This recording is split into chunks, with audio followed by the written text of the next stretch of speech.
arus listrik. Itu akan menghasilkan putaran. Ya, jadi dalam satu mesin, untuk mesin DC ini, dalam satu mesin bisa dia berfungsi sebagai generator, bisa berfungsi sebagai motor, tergantung dari sumbernya. Sumbernya apakah dia sumbernya mekanik atau sumbernya listrik, gitu ya. Mungkin di awal saya sudah pernah jelaskan ya. Jadi untuk mesin DC dia terdiri dari kutub magnet dan ini akan menghasilkan magnet. Nah, interaksi antara magnet ini, jadi ini nanti ini adanya di stator ya. Di stator, stator itu bagian luarnya yang nempel ke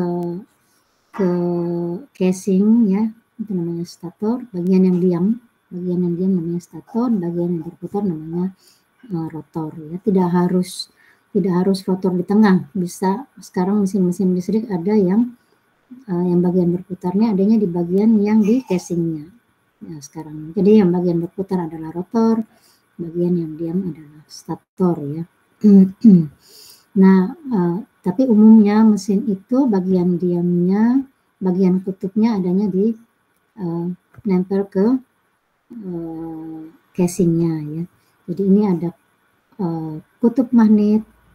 Kutub magnetnya ini ada bisa pakai magnet permanen, bisa pakai magnet yang non permanen ya. Mungkin masih ingat apa yang dimaksud magnet permanen dan non permanen?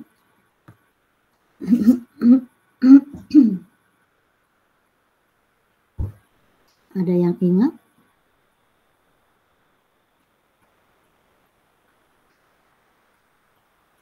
Apakah masih mendengarkan?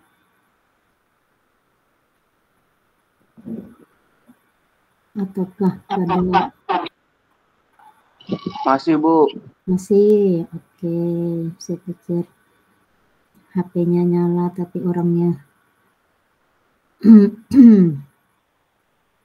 tidak mendengarkan.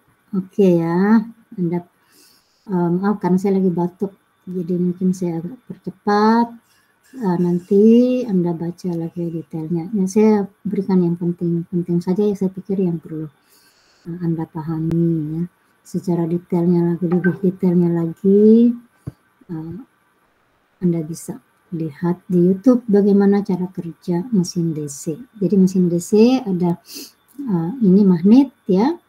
Magnetnya bisa permanen, bisa tidak permanen. Yang permanen berarti memang dari sananya dia magnet, materialnya magnet ya. Yang tidak permanen berarti ini materialnya adalah logam. Kemudian dililit kawat ya. Lilitan kawatnya itu dari sini dari utara ke selatan, dari satu magnet ke magnet yang lain. Ya, dia melewati stator, bagian casingnya ya, di pinggiran kawatnya. Jadi kawatnya melilit di sini, di kiri dan ke kanan ya. Nah, ini adalah satu pasang kutub atau dua kutub ya, utara dan selatan. Nah, kalau dililit kawat kemudian diberikan arus, maka logamnya ini akan bersifat magnet. Nah, kalau sudah bersifat magnet, magnetnya akan mengalir dari utara ke selatan. Ya, jadi ada magnet, garis-garis magnet dari utara ke selatan.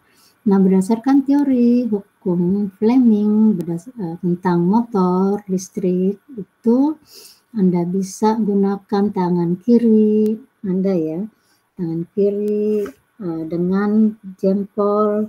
Mungkin yang di bab sebelumnya, bab 7 atau bab 8 saya lupa, atau bab 9, kayaknya 7, 8 ya. Jempol dan telunjuk dan jari tengah itu saling tegak lurus. Itu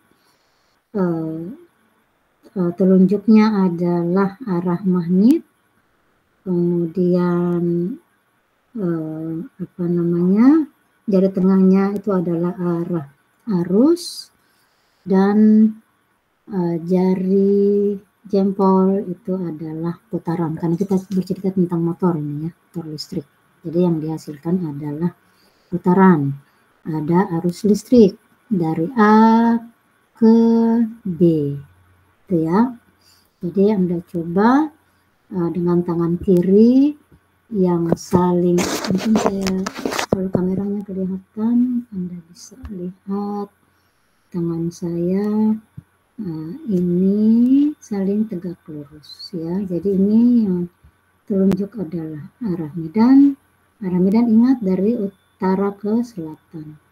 Kemudian jempol ini adalah arah putaran, arah gayanya, dan jari tengah adalah arah arusnya. Jadi kalau motor listrik kan ada arus dan ada medan magnet, baru menghasilkan. Kalau motor ya, kalau motor listrik pakai tangan kiri, kalau generator pakai tangan kanan. Masih ingat hukum tangan kanan dari siapa?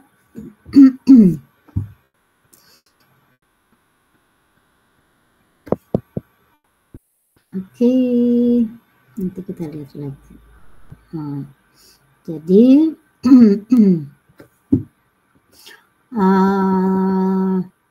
nah kemudian hasilnya ini adalah medan magnet B, kemudian I-nya adalah arusnya, kemudian L adalah panjang kawatnya, maka akan dihasilkan gaya putar ya.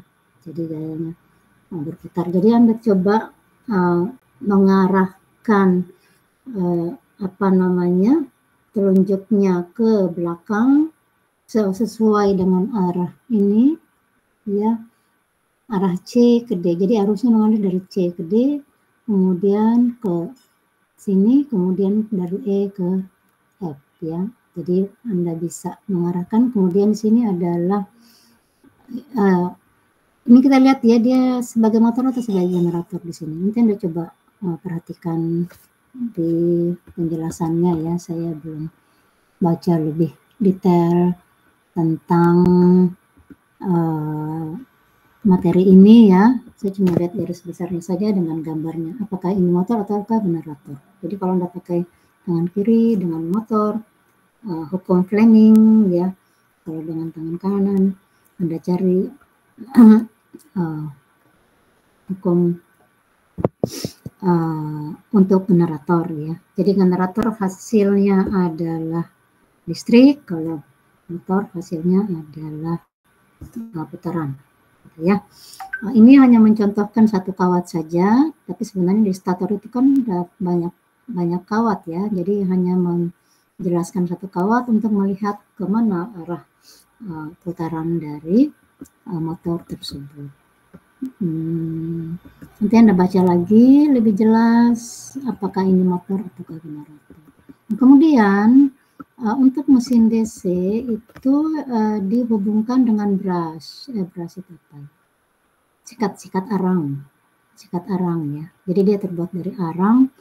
Nah ini ada komutator di sini yang berputar dia karena dia nempel ke rotor ya. Berputar, sikatnya tidak berputar. Jadi sikat ini terhubung ke sumber luar ya. Jadi kalau kita lihat mesin induksi tidak ada sikat arangnya, makanya dia pemeliharaannya lebih simpel. Kalau mesin DC pakai sikat arang di dua sisi untuk polaritas plus minusnya ya. Jadi kan ada plus minusnya ya kalau mesin DC. Nah dia untuk menghubungkan ke kabel luar. Jadi dia terhubung langsung, tapi dia nempel ke di sini. Jadi ini adalah rotor. Jadi kalau Anda lihat bentuk rotor, sudah Anda lihat lagi di materi-materi sebelumnya, rotor bentuknya bulat seperti ini, silinder ya. Ini dicontohkan hanya satu kawat. Nah kemudian ada brush, ada sikat arang yang nempel ke bagian rotor. Bagian namanya komutator ya untuk mesin DC. Nah karena dia selalu nempel, jadi dia menghubungkan antara kawat ini dengan sumber luar. Ya, jadi arus listriknya dialirkan melalui sikat arang ini. Makanya untuk mesin DC itu salah satu perawatannya yang banyak memakan biaya itu adalah di sikat arangnya. Sikat arangnya suka aus ya, jadi terkikis karena dia bergesekan dan harus diganti. Jadi kalau sudah kelihatan sudah arusnya sudah tidak sesuai dengan nameplate, tegangan outputnya tidak sesuai lagi, Anda bisa, salah satu yang penyebabnya itu adalah sikat arangnya yang sudah aus ya. Nah, ini konstruksinya seperti ini. Jadi ini adalah komutatornya, ini bagian yang berputar, ini adalah rotor. Nah, ini adalah kutub sepatunya, kutubnya ya. Kutubnya di sini. Kemudian ini nanti dililitkan kawat di sini dan melalui pinggiran casingnya dililitkan ke kawat yang ke kutub yang lain. Ya, jadi kawatnya nyambung dari sini ke sini. Nah, bagaimana cara kita melilitkan kawat itulah nanti yang akan menentukan arah medannya. Jadi kalau misalnya Anda mau menjalankan mesin listrik, putarannya bisa berbeda tergantung dari polaritas tegangan yang Anda berikan ke sini, ke kutub-kutub ini ya, dan ke rotornya. Jadi ada dua sumber. Jadi bisa, nanti kita lihat kayak berikutnya ya. Jadi di mesin ini harus ada dua sumber. Kalau magnetnya bukan yang permanen, Anda bisa berikan di sini juga tegangan supaya dia menjadi magnet. Kemudian di bagian rotornya juga harus diberikan tegangan. Jadi tegangan yang di bagian rotor itu untuk kawatnya tadi, aliran arusnya, kemudian tegangan yang di bagian kutubnya itu untuk menghasilkan medan magnet ya. Kalau tidak menggunakan magnet permanen. Itu ya. Jadi namanya belitan medan, disebut belitan medan ya, karena dia menghasilkan medan magnet. Oleh yang ini belitan jangkar atau armatur. Ada nggak di sini? Armatur, ini armatur atau jangkar. Kita di Indonesia kan menjadi belitan jangkar. Saya tidak tahu kenapa disebutkan belitan jangkar ya. Mungkin ada yang tahu. Silakan disampaikan. Jadi yang bagian yang berputar disebut jangkar atau rotor. Ya, bagian rotornya disebut jangkar, armatur. Lilitannya disebut belitan jangkar, kemudian bagian dia di kutub-kutubnya itu untuk menghasilkan medan magnet disebut belitan medan karena dia menghasilkan medan magnet. Jadi ada dua, jadi ada interaksi, ada kawat yang berarus listrik di tengah medan magnet itu bisa menghasilkan putaran, gitu ya. Nah, itu kalau motor. Kalau generator ada kawat, kita pakai hukum ketegangan kanan, ada kawat yang berputar, bukan salah, ya ada pakai generator ya, generator berarti menghasilkan listrik. Ada kawat yang berputar di antara medan magnet, maka dia akan menghasilkan listrik, itu ya, dia menghasilkan tegangan listrik, itu generator. Jadi dengan mesin yang sama kita bisa fungsikan sebagai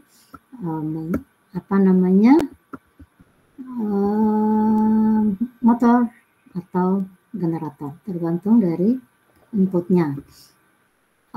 Kemudian ada cara melilitkan kawatnya dengan wave winding dan dengan lap winding. Wave winding itu diparalelkan dua jalur. Kalau lap itu di ujung-ujungnya seperti diserikan gitu ya. Jadi di ujung-ujungnya saling disambungkan. Tapi ini nanti Anda pelajari kalau Anda perlu menggulung mesin listrik ya, kalau Anda jadi produsen mesin listrik. Kalau hanya mengoperasikan, Anda mungkin juga nanti Anda perlu untuk menganalisa ya. Nah, ini ada beberapa cara menghubungkan belitan. Mungkin yang bidangnya listrik sudah belajar tentang mesin listrik. Maaf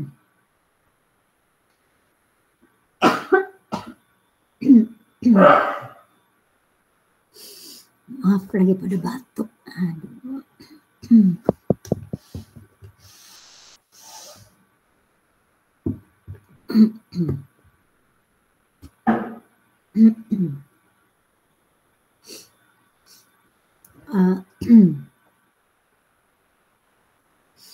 Jadi cara menghubungkan ya, apa namanya tadi, Blitan Medan, Anda ingat tadi medannya ada di mana, Blitan medannya ada di mana, Blitan jangkarnya ada di mana ya. Jadi ada dua bagian, ada stator dan ada rotor ya.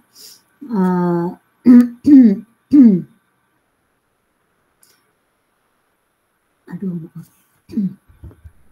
Nah, tergantung cara kita menyambungkan. Jadi ada beberapa cara menyambungkan Blitan medannya, namanya Blitan medan ya, yang menghasilkan medan magnet.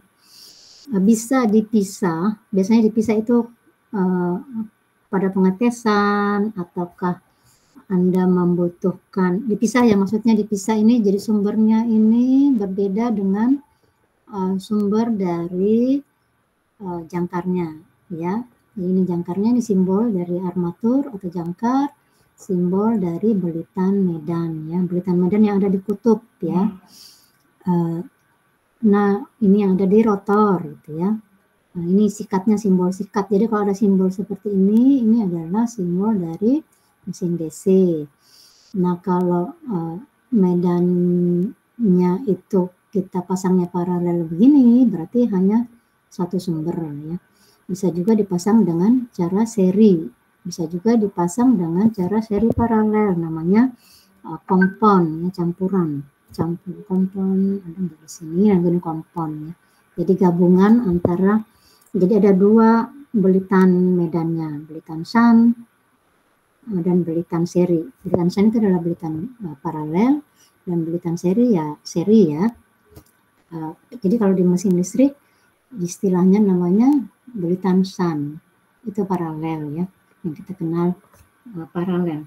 Nah, Blitan shunt-nya ini adalah Blitannya di paralel. Dan yang seri ini diserikan. Jadi dari sumber, kalau ini dia motor, berarti sumbernya dari sini ya, ini motornya. Berarti tegangannya masuk ke sini ya, masuk ke sini dulu baru masuk ke armaturnya. Ingat rumusnya, ada nggak rumusnya di sini ya? Yang perlu Anda ingat bahwa, saya carikan dulu rumusnya, yang penting E itu kalau dia berfungsi sebagai generator, E itu adalah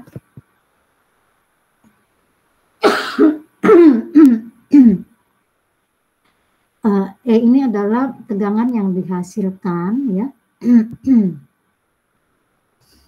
Itu dia tergantung dari flux yang dihasilkan dari medan tadi, medan magnet, dan tergantung dari putaran ya. Yang lain-lainnya itu adalah konstantanya. Jadi ada flux, ada putaran, dia menghasilkan tegangan. Ini kalau generator ya. Jadi tegangan dihasilkan dari putaran dan flux. Putaran tadi kawatnya yang berputar di dalam medan magnet. Jadi fluxnya ini tadi kita sudah belajar minggu lalu, ya, sebelum pertemuan sebelumnya, tentang flux itu apa. Bedanya flux dengan bedanya variabel-variabel atau parameter atau besaran-besaran di rangkaian magnet dan rangkaian listrik ya. Anda bisa buka lagi materi sebelumnya. Nah, itu ada tentang flux di situ ya. Nah, fluxnya ini adalah tadi medan magnet yang dihasilkan, kemudian N-nya adalah putaran. Jadi ada putaran, ada medan magnet, maka dihasilkan listrik. Nah, ini adalah generator. Dengan rumus yang sama, ini kita bisa jadikan konstanta ya. Biasanya konstantanya dituliskan Cn flux. Itu adalah rumus dasar yang umumnya ada di buku referensi ya. Tapi bisa berbeda, C-nya bisa jadi K ya. Yang penting yang jelas itu adalah konstanta ya. Konstanta mesin dari konstruksinya, jadi dari jumlah kutubnya dan sebagainya itu semua termasuk konstanta ya. Jadi yang variabel adalah flux dan putaran. Jadi ada putaran, ada medan magnet, maka dihasilkan listrik. Dari rumus yang sama kita bisa gunakan untuk motor. Jadi motor itu yang dihasilkan adalah putaran kan ya. Nah, putaran inputnya adalah E, tegangan ya. Jadi tegangan dibagi dengan flux. Jadi putaran adalah tegangan dibagi dengan flux. Itu kalau motor ya. Jadi motor kan menghasilkan putaran. Jadi putaran adalah tegangan dibagi dengan flux dengan rumus yang sama. Kalau generator, tegangan sama dengan flux dikali putaran. Jadi berarti kalau fluxnya 0, medan magnetnya 0, tegangannya gimana? Tegangannya ada atau tidak ada?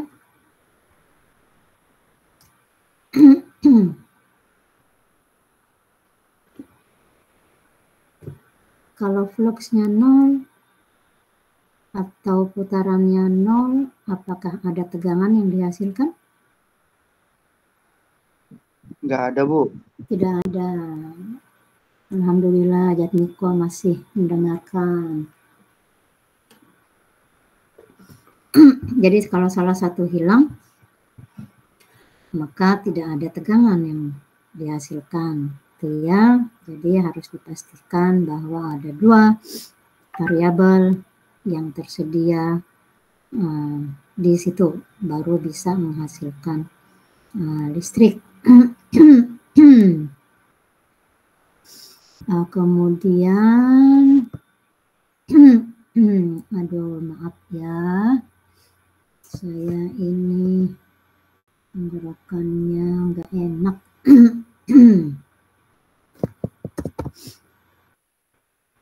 Lagi musim batuk kelihatannya. Di rumah sini ada beberapa yang batuk. Oke. Nah sekarang kita balik. Kalau dia jadi motor. Motor berarti N sama dengan E per flux. Nah sekarang kalau jadi motor, kalau E-nya 0, apakah ada putaran? Bagaimana jadi hasilnya?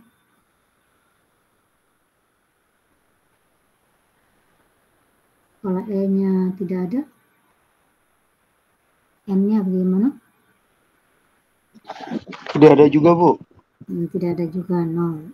Nah, sekarang kalau fluxnya yang 0, E-nya ada, tapi fluxnya 0.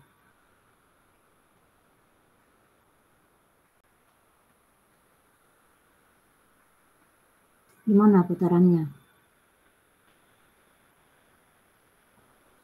Kalau angka dibagi 0, ada angka dibagi 0, hasilnya masih ingat?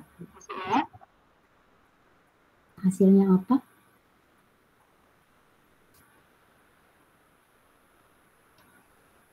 Lupa ya. Baik. Hasilnya tak terhingga. Jadi kalau ada satu angka, kita bagi dengan 0, hasilnya tak terhingga. Kalau 0 dibagi suatu angka, hasilnya 0. Tapi kalau penyebutnya yang 0, bagian bawahnya yang 0, hasilnya tak terhingga. Kenapa seperti itu? Kalau ada angka kita mau bagi, yang dibagi tidak ketahuan berapa, kan kita tidak tahu belum tuh. Coba dilogikakan saja. Kalau misalnya 0, 10 saya bagi dengan 5, ya hasilnya 2. 10 bagi 2, hasilnya 5, makin besar kan. Makin kecil penyebutnya, bagian bawahnya, makin besar hasilnya. 10 saya bagi dengan 0,1, hasilnya makin besar. 10 saya bagi dengan 0,00001, pasti hasilnya semakin besar. Dan akhirnya tak terhingga. Itu ya, jadi logikanya seperti itu. Jadi kalau dibagi dengan 0 maka tak terhingga. Jadi kalau mesinnya berfungsi sebagai motor, yang perlu diberikan lebih dahulu adalah medan magnetnya. Jadi medannya harus diberikan dulu arus. Tegangannya yang kesikat jangan diberikan dulu. Ya. Jadi yang diberikan dulu medannya.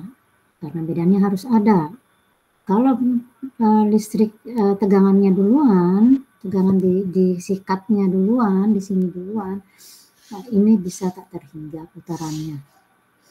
Motornya akan melompat, ya terbakar karena sangat tinggi putarannya. Jadi dengan rumus yang sama kita bisa gunakan rumus tersebut untuk generator maupun untuk motor, ya tergantung inputnya apa.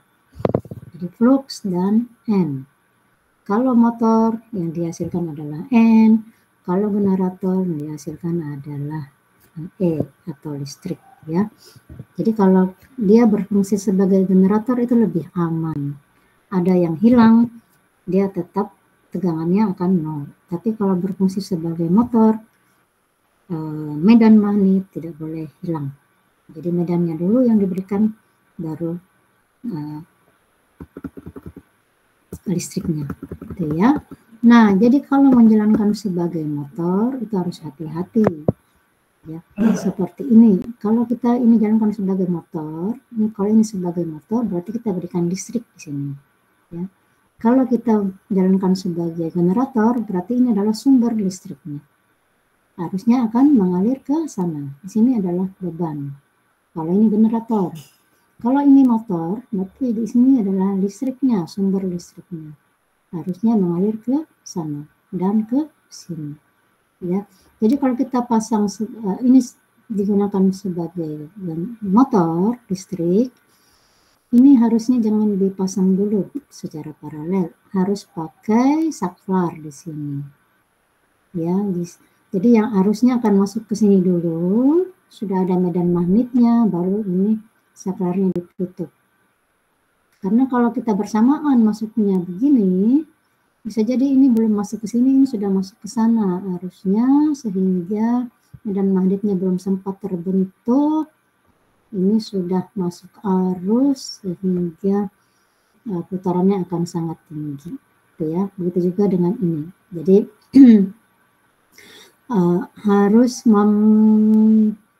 menjaga kalau kita fungsikan sebagai motor untuk mesin DC, ya. Nah, ada lagi yang kompon. Begitu dengan kompon. Kompon itu adalah gabungan shunt dan seri. Nah, untuk motor seri, karena dia arus fieldnya, arus medannya itu sama dengan arus jangkar, ya. Arus medan, dan arus medan itu disimbolkan sebagai IF, F ya, field berasal dari asal kata dari field, singkatan dari field, arus medan, IF, dan arus jangkar itu biasanya disimbolkan sebagai IA, singkatan dari armatur ini, IA ya.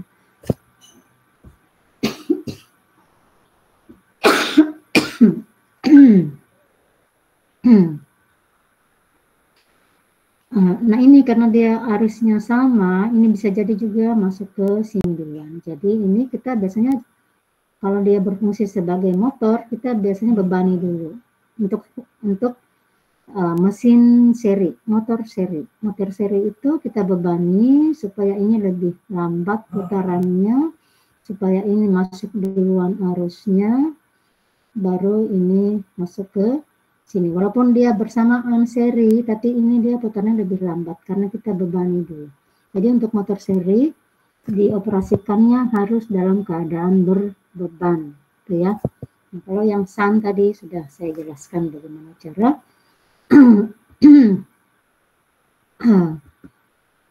menghubungkan, mengoperasikan motor Ada lagi motor yang terpisah dengan penguatan terpisah, artinya ininya menggunakan sumber sendiri, jadi terpisah, jadi tidak di paralel seperti ini, jadi dipisahkan, ada sumbernya sendiri, itu lebih aman. Jadi Anda bisa mengatur putaran ini dari dari mengatur sumber medannya, jadi terpisah ya. Ini kan dia menyatu sumbernya, ada yang terpisah, jadi separated. Ada nggak di sini ya, separated excitation, eksitasi terpisah ya. Yang lainnya saya pikir rumus-rumus Anda baca saja contoh-contohnya ya. Saya pikir tidak sulit. Ada contoh soal dan ada jawabannya. Kalau ada dua flux yang dihasilkan, ini fluxnya dikurangin. Kalau flux, jadi ingat tadi kalau motor, kalau flux dikurangin berarti yang lainnya ikut berkurang kan ya. Kalau dia jadi generator, kalau fluxnya berkurang berarti tegangannya ikut berkurang. Kalau motor fluxnya berkurang berarti putarannya jadi bertambah karena dia terbalikan ya dengan flux. Itu yang perlu diingat ya. Yang lainnya saya pikir Anda tinggal masukkan saja. Jadi kalau ada konstanta dengan rumusnya yang sama, konstantanya bisa dihilangkan kan ya, karena dia kan konstan ya. Nah ini, separate excited ya. Excited ini adalah eksitasi. Eksitasi itu adalah penguat tadi, field yang menghasilkan medan magnet ya, medan magnet. Excitation. Jadi kalau Anda bisa lihat di nameplate mesin DC atau mesin sinkron itu ada di nameplate-nya tertulis excitasi atau excitation itu gini ya, bisa disingkat EXC di nameplate-nya. EXC artinya arus eksitasi, arus penguatnya. Jadi kalau di Indonesia kan jadinya arus penguat atau arus medan yang menghasilkan medan magnet, yang menghasilkan flux itu ya. Nah ini ada dua cara mengoperasikan, dengan eksitasi terpisah atau penguat terpisah dan eksitasi sendiri atau yang tadi yang digabung. Eksitasi sendiri artinya dia digabung, eksitasinya menyatu dengan jangkarnya tadi itu ya. Nah ini RA, IA ini adalah jangkar.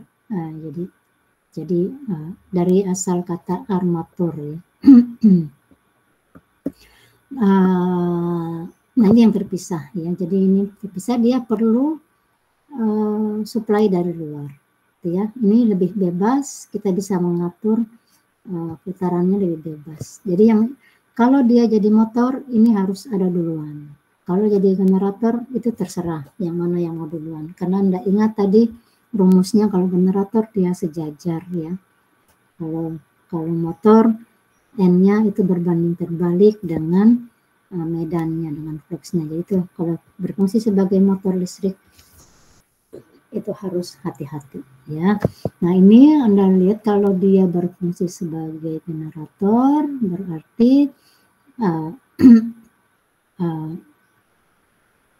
dia menghasilkan listrik ya. Jadi putaran kemudian dia menghasilkan listrik.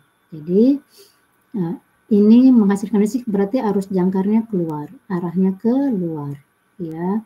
Sehingga E ini itu jadi tegangan ini itu adalah tegangan sumber dikurangi tegangan di belitan jangkarnya ya. Jadi tegangan luarnya itu ya, tegangan luarnya itu, tegangan yang di beban itu adalah tegangan sumber yang dihasilkan oleh generator dikurang tegangan jangkar.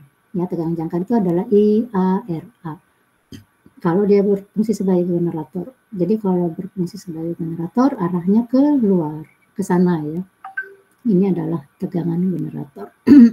Kalau dia berfungsi sebagai motor, berarti tegangannya ini adalah sebagai sumber dan dia arahnya masuk ke dalam. Dia ke dalam sini dia. Itu E. Jadi tegangan, berarti tegangan ini karena ini jadi sumber ya. Masih ingat rangkaian listrik?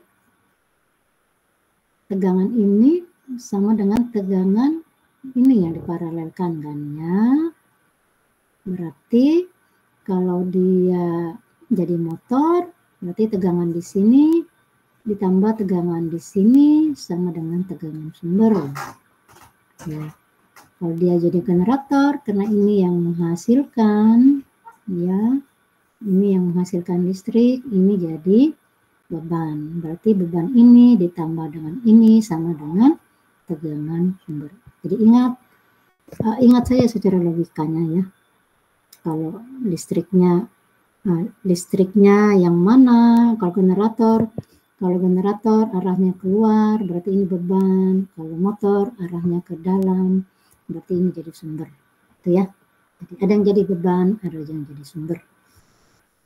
Di sini. Ini adalah eksitasi atau penguatan terpisah. Penguatan namanya ya. Dengan dua sumber. Itu yang memang lebih repot karena perlu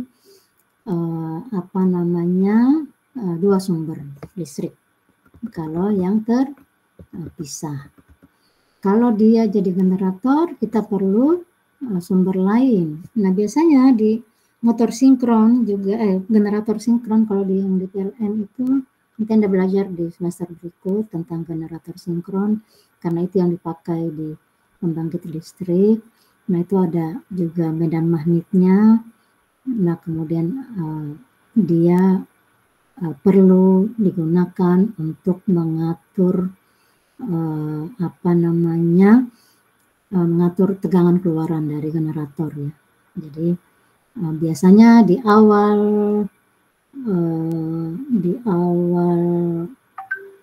pembangkitan digunakan baterai sebagai sumber, kemudian sesudah tegangannya dihasilkan oleh generator, tegangan ini dilepas, diambil dari generatornya. Jadi baterai hanya sementara. Nah itu karena ini adalah AC, generator yang dari pembangkit kan AC ya. Sedang ini kita hanya butuh DC, maka digunakan penyearah.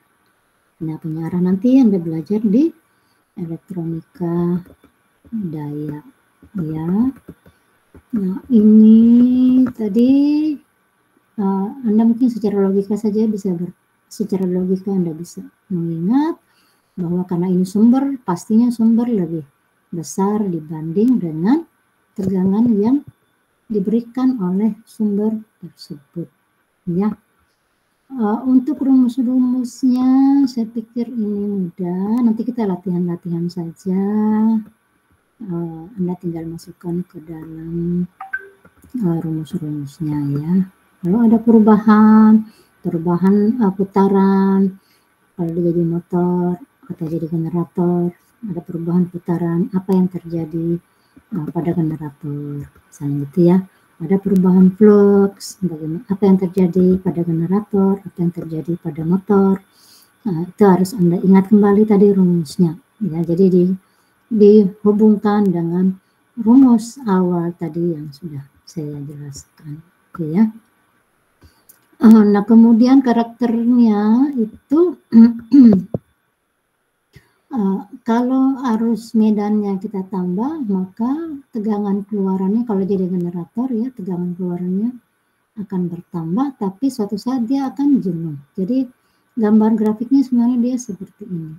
Jadi dia sebenarnya seperti ini, kemudian nanti dia akan lurus. Jadi tegangan keluaran dari generator itu yang digunakan untuk disalurkan ke konsumen itu berada pada titik knee point, knee ya, knee lutut ya, knee point di daerah lutut ini. Jangan sampai di daerah jenuh, karena kalau di daerah jenuh ini kita atur-atur, tegangannya sudah tidak bisa naik lagi. Jadi sebaiknya adanya pada daerah sebelum daerah jenuh, gitu ya. Nah, kemudian beban, kurva bebannya, karakteristik beban.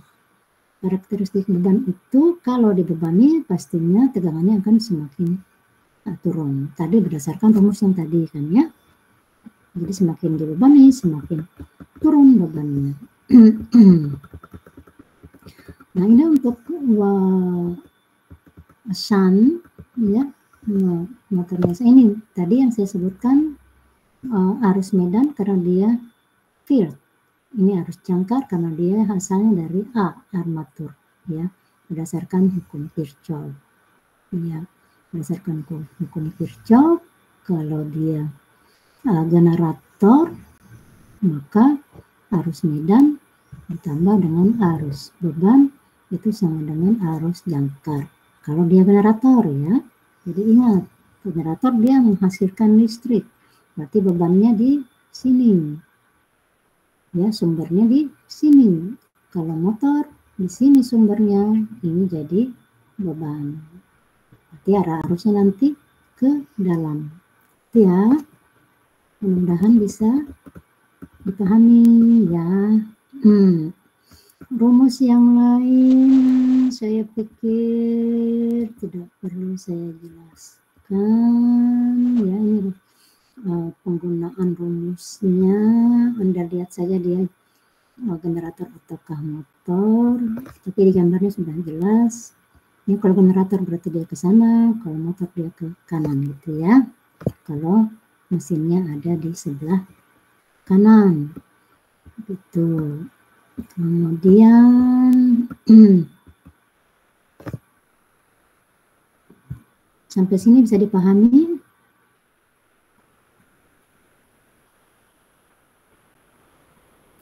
Apakah lagi pada tidur? Bisa, Bu. Alhamdulillah. Terima kasih Amar dan Jatmiko masih mendengarkan. Itu ya. Apalagi, nah ini ya yang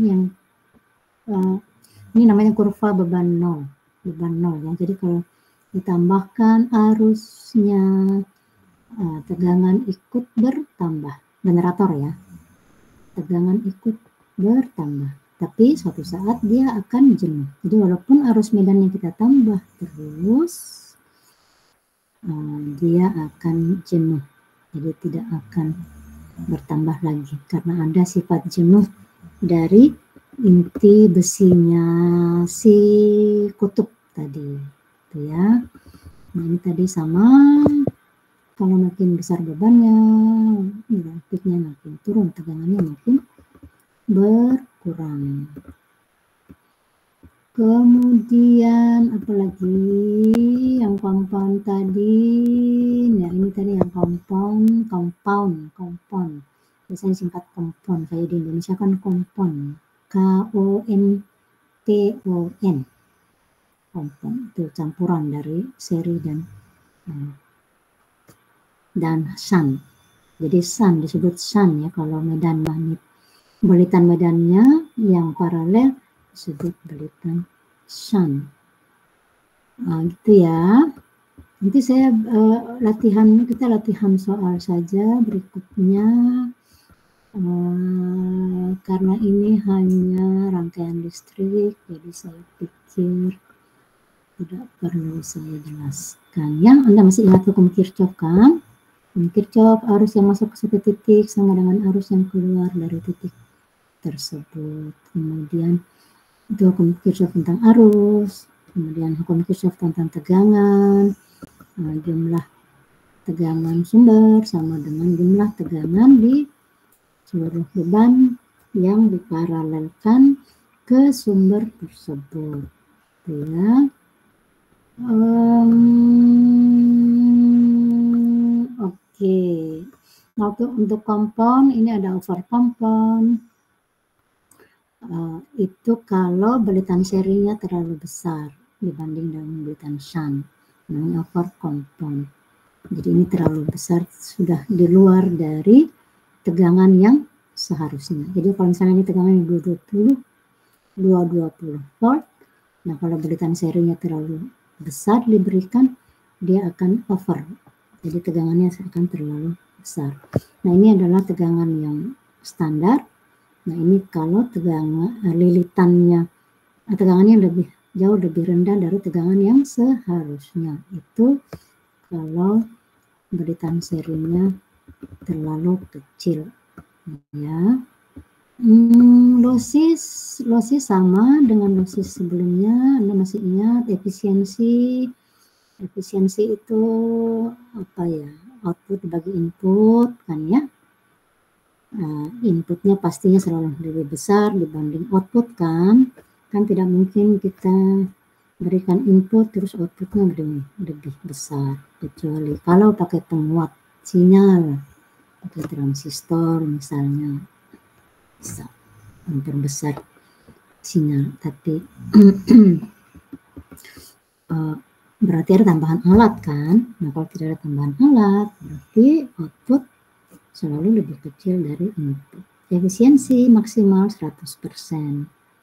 Tidak mungkin lebih besar dari 100%. Kalau lebih besar mungkin pasti ada yang salah hitung. Nah ini sama dengan yang lalu, efisiensi ada losis, ada input, kemudian jadi input sama dengan output ditambah dengan losis. Losis itu adalah kerugian-kerugian yang terdapat pada mesin. Ada rugi tembaga, ada rugi besi, ada rugi gesek, dan rugi angin.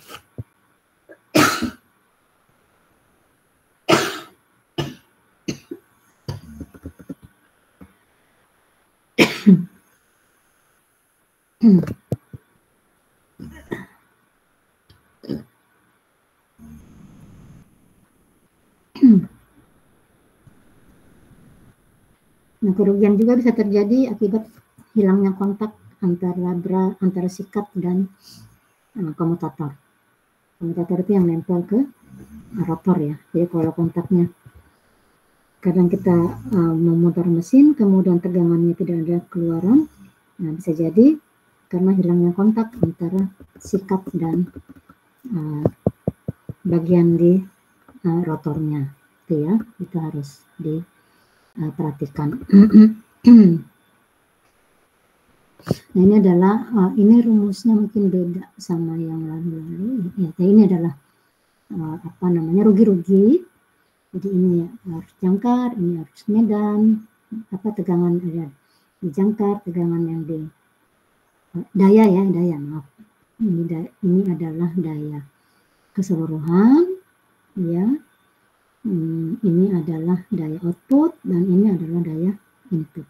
Jadi daya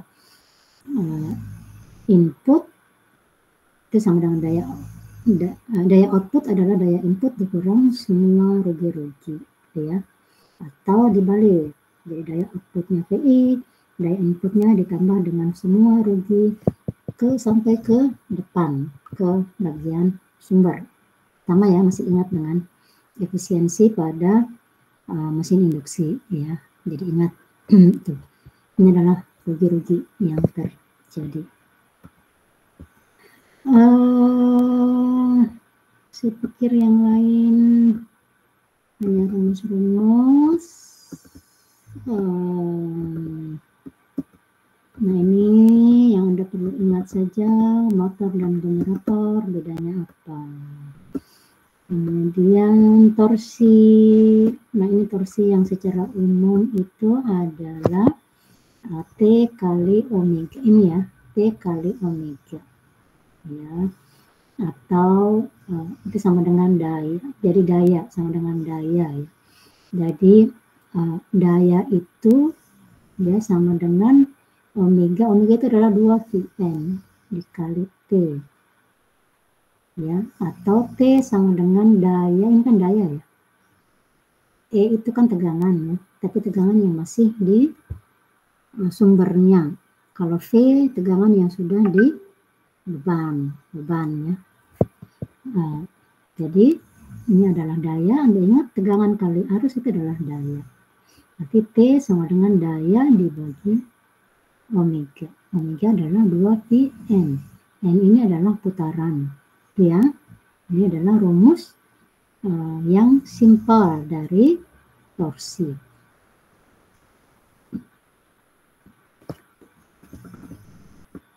Kalau mau lebih lengkapnya ya kita tambahkan dengan kutub, tambahkan dengan flux, apalagi konstanta, lilitan kawat, dan putarannya. Tadi putaran sudah ya. Nah, itu bisa kalau mau lebih konkret rumusnya. Nah, ini Anda bisa lihat C itu apa? Ini ya ini tadi ada yang jenis belitannya ya, jenis belitannya, apakah dia wave, apakah dia lap ya. Jadi rumusnya ini berbeda dari jenis lilitan dari armaturnya. Tapi mungkin secara umum nanti akan dituliskan kalau Anda masih bingung. Kalaupun ada soal seperti ini, nanti tinggal dituliskan C-nya berapa supaya tidak membingungkan ya. Tapi kalau Anda mau lebih detail, Anda bisa lihat ke bab ini, bab 21. Di bagian atasnya itu ada yang dimaksud dengan C, wave, one, lilitan gelombang, dan lilitan lap. Lap itu yang continue ya. Itu menentukan nilai ini C pada torsi. Tapi secara umum rumus torsi itu adalah tadi omega P dibagi dengan omega, atau P sama dengan omega dikali T torsi. Itu adalah rumus yang umum yang selalu di belakang ini ya. Daya dibagi omega. Omega adalah 2πn. Nah, kalau ada seperti ini berarti ada perubahan ya, ada perubahan flux kah, atau ada perubahan putaran kah. Ini menyebabkan torsinya akan berubah. Masih ingat kan torsi itu apa? Kalau lupa, dibuka lagi materi yang sebelumnya. Materi di awal-awal semester untuk mesin induksi kita sudah membahas tentang torsi. Oke. Ini adalah jenis-jenis motor dan karakteristiknya. Jadi ingat kalau motor ini sumber, ini jadi beban. Lihat arah arusnya.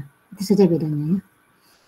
Arah arusnya ke sana. Berarti ini jadi tambah. Kalau tadi kurang, sekarang ini jadi plus. Ya, kalau motor. Ingat hukum Kirchhoff. Nah, ini torsi versus armatur jangkar ya. Bagaimana kalau arus jangkar ditambah? Bagaimana dengan torsinya? Jadi oke, ini armatur dengan kecepatan makin besar. Ini beban ya. Ini armatur itu adalah beban. Jadi armatur itu adalah beban di mesinnya ya. Jadi arus jangkarnya makin besar, berarti bebannya makin besar. Jadi kalau orang menyebutkan bebannya besar, berarti arus jangkarnya yang besar. Bedakan dengan arus medan. Udah azan, dikit lagi.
Saya pikir untuk soal-soal Anda pelajari sendiri ya.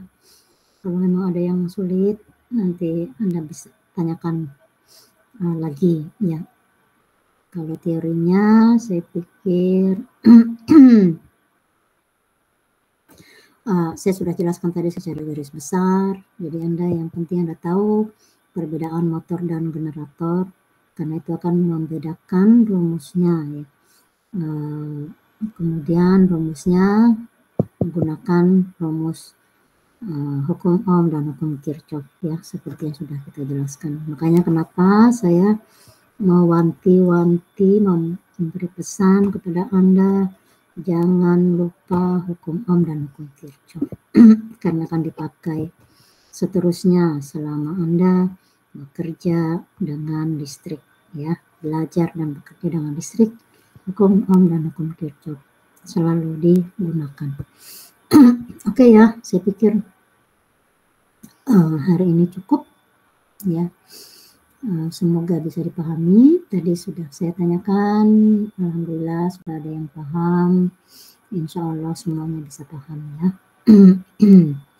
Dibaca lagi teorinya, Anda cek lagi hukum-hukum tentang medan magnet, hukum Faraday, hukum Fleming, hukum Lenz, hukum Lorentz. Itu ada beberapa hukum yang berhubungan dengan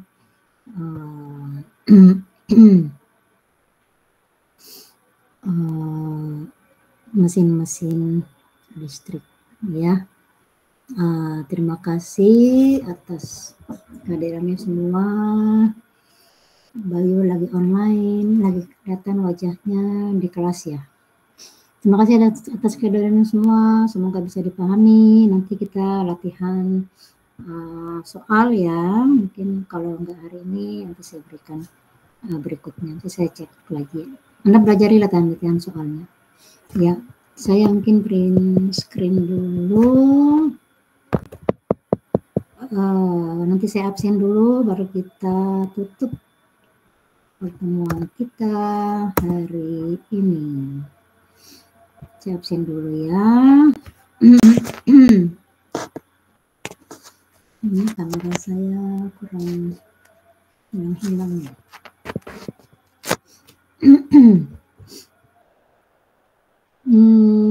Abu Ahnaf hadir, Bu. hadir. Oh ya, kelihatan kepalanya. Akbar Hadir, Bu. hadir. Amar Najah Hadir, Bu. hadir. Antares Hadir, Bu. hadir. Arfian